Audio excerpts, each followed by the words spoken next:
Je fais la partie 2 comme ça tout le monde peut la retrouver facilement. Du coup, sur les tweets, en gros, elle disait que ma mère la prenait comme bouc émissaire, que comment ma mère allait faire une fois qu'elle serait partie, vu que ma mère n'aurait plus personne sur qui se défouler, et moi aussi, également, mon frère aussi.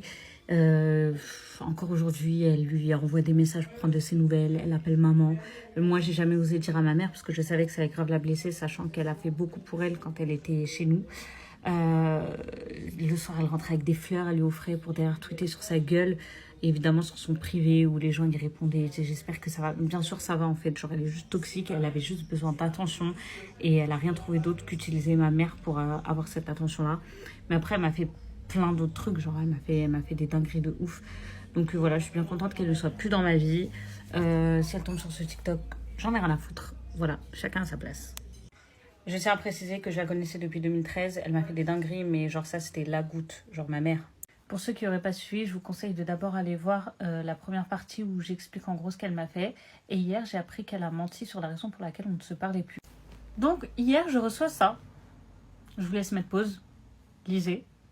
Et du coup, elle a été dire aux gens qu'on avait arrêté de se parler, car apparemment, quand elle venait chez moi, je lui faisais tout payer. Parce que du coup, à partir de 2020, elle a arrêté de venir chez moi, étant donné que je n'étais plus sa copine, je ne voulais plus lui parler. Et elle a été dire aux gens qu'elle ne venait plus chez moi, car je lui faisais tout payer. Donc, je vais remettre les choses en ordre. Voici les messages avec elle, avant qu'elle vienne chez moi. Donc, pour résumer, ma mère m'a dit, je ne veux rien lui prendre, parce que quitte à payer un tout petit peu, je préfère qu'elle ne me paye rien. Donc là, c'est clairement son père, la discussion avant qu'elle vienne chez moi. Tout simplement, je vous laisse mettre pause.